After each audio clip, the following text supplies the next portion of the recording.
I'm in the camp of people who believe that Superman isn't brave. Sure, he's a lot of things, practically invincible for one. Unless the villain has kryptonite, he doesn't have to be afraid of dying, and let's face it, courage necessitates fear.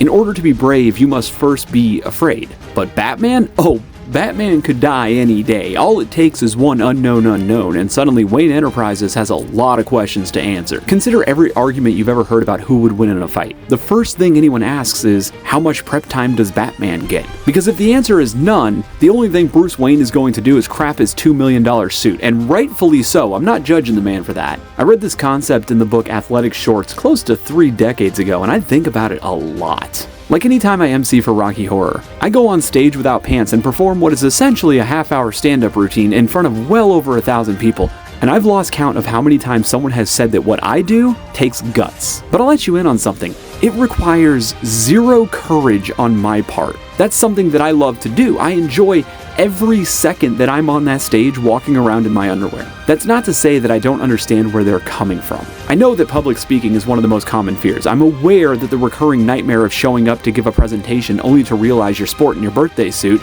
is one that most people have had. But these worries or concerns simply do not exist within me. So despite the fact that my hobby would send most people into an outright panic attack, I don't consider myself brave for doing it.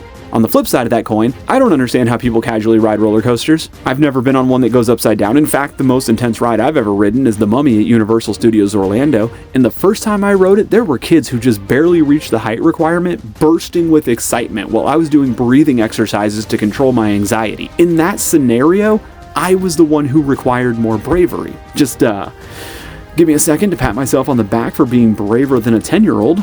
I'll leave you with this. The concept of courage is amorphous. It's different for everyone. So the next time you find yourself afraid while everyone around you is showing no signs of fear, remember, you're the one being brave, not them. And feel free to whisper to yourself, Yeah.